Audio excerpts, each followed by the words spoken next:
Go, Doug. Let's give it up for Cecil. I've been Doug all week. He can be Cecil. That's it. My name is Craig. I'm a sex addict. Well, technically, I'm married, so technically I am a recovering sex addict. That's it. They say that you never lose your addiction, you're just in recovery.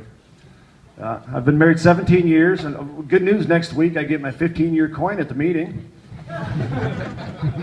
Yep, that's it too. But I should let you guys know that this is the first time I've done stand-up in about a year. So I'm probably going to finish early. You know, I'll get excited. I'll probably give you 5 minutes tops. That's about it. But that's my usual performance time at home. That's all my wife is used to, 5 minutes. But I do warn her first. I say, you know what? I'm going to give you about 5 minutes. You need to slow down talking. Give you about 5 minutes. But it is going to be the most devastating 5 minutes of your life. It'll be toe curling, eyes rolling back in your head. It really will be. And you know what? You let me know immediately after that 5 minutes if you're not 100% completely satisfied. Don't wake me up, just tell me in the morning. Yep, that'll do. And I've done stand-up probably 4 or 5 times before, and I always do this weird stuff with the microphone. And I don't like telling people that I do stand-up because they always come up with the same stupid response. Like, tell me something funny. Yeah, and you know, as a matter of fact, Monday, I was at Plum's, run into this guy that I know, and I said, I'm doing stand-up up in Whitehall on Friday. You know, if you're not busy, why don't you come on up? He said, oh, I didn't know you did stand-up. Tell me something funny. So I told him the first thing that popped in my head. I said, eat a dick, you fat fucking whore. I thought it was funny. He didn't think it was so funny, you know, and then I felt bad. I felt kind of bad. I said, you know what, I'm sorry, you know, but it's just not fair for you to ask me to perform when I'm not on stage. No. That would be like me running into you at the bowling alley and saying, tell me a deep spiritual sermon. Right now. Didn't work. I live in Muskegon.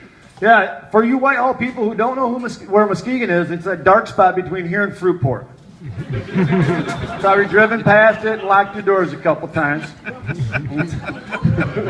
I love the name Fruitport. Doesn't Fruitport sound like a place where you park your gay guy? Oh, I'll just stay right here. This looks warm and dry. These drapes are hideous. And then, you know, it's funny, you can drive like further south from there, and there's a town called Ferrisburg, which I have no joke for. And if you keep driving further south, there's like a big fruit parking garage down there. They call it Saugatuck. It's huge. It must be like a widespread building because it's only 2 levels, so you can park on top or bottom. That's all you can do. Okay, show of hands. How many people out there have a birthday? Sweet. How many people were born on their birthday? Not me. I'm a twin. I was born on his birthday. Yeah, I got a birthday coming up next month. I'm feeling old lately. You know you're feeling old when you walk past a mirror and you slow down like you're driving past a bad car wreck. You're like, ooh, that's not good. That's going to be stuck in my head all day. I'm going to need to pray for that guy. He needs a miracle. You know, another clue, I had another clue last year that I was getting old. That I had to switch back to tighty whities from boxers because I sat on my own testicle. That is an eye-opener, I'm telling you. How many guys in the crowd tonight have had a vasectomy?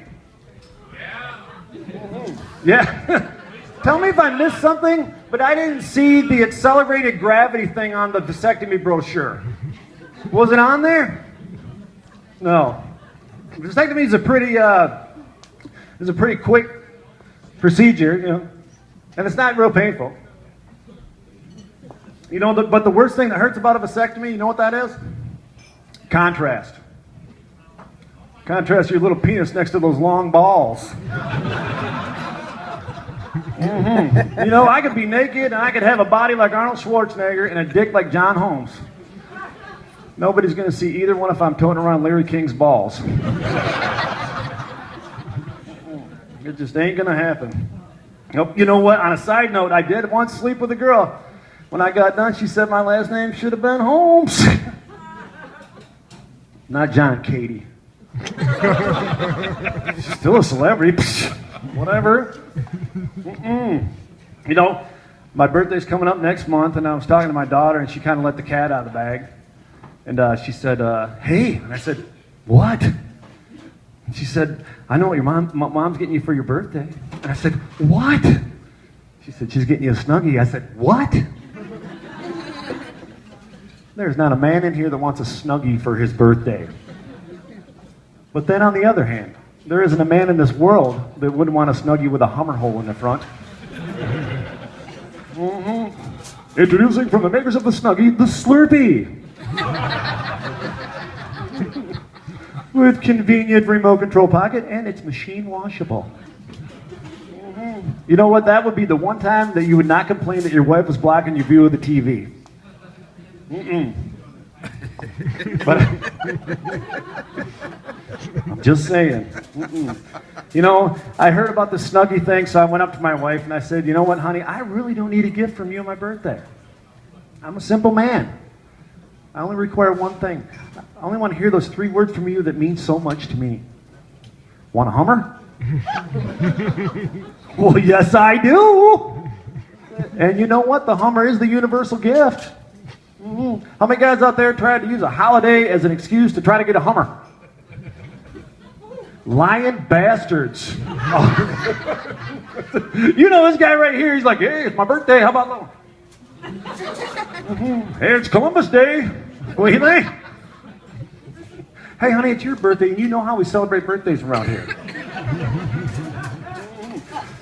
I came home the other night, I'm like, hey, honey, I bought you some chapstick. The 12 days of Christmas are coming up. And she said that, Craig, you've been cleaning celibate for 15 years. I wouldn't want to be the one to mess that up. And then I tried again. I said, you know what? You could get me that as a gift because I guarantee you that's the one thing I will not re-gift. There is guys out there that like to re-gift those things. And you know what they call those? Fabulous. You can find them in Saugatuck. They're all down there. You know, you might think that this is a lot of material about blowjobs because it is a lot of material about blowjobs. Because I love blowjobs. Nobody else loves blowjobs? You know what? And I think about them so much. I thought, what is so fabulous about blowjobs? You know, huh? Yeah, pretty much. Yeah, absence makes the heart grow fonder. But no, I thought, what is so fabulous about them? And I really analyzed it, and I thought, you know what's so fabulous? It's the beginning. It's that point where you're thinking to yourself, and you're looking down, and you say to yourself, oh, she's got it in her mouth. She has no idea where that thing's been.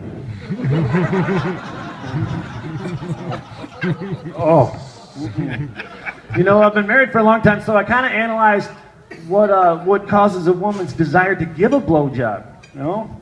And I found out exactly what that is. Direct deposit.